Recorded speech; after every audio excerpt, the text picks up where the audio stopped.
Cris, dolceta, cariñosa, te desitge lo millor. Eres única, eres especial. Que seguís que és igual de generosa, igual dependent de les teues amigues. Nosaltres estarem així per tu sempre. Te desitgem lo millor, els dos junts. Te desitge lo millor, que disfrutes molt de la vida junto a José. Y que todo lo que vos porte la vida sigan cosas buenas.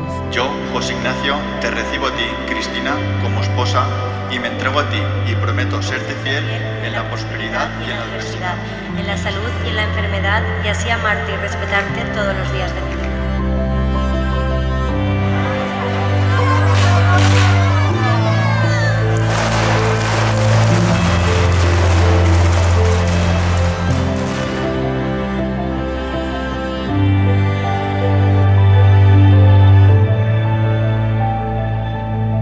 Espero que te lo pases muy bien el día de tu boda.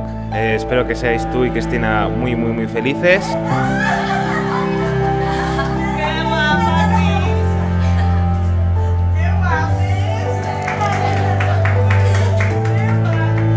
Tía, te quiero mucho y espero que te lo pases muy bien. Que siguem molt feliços. Ojalá nos traigas algún primito.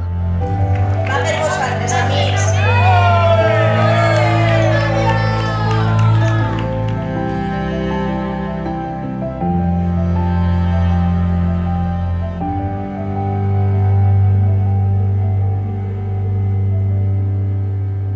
Te quiero, tía.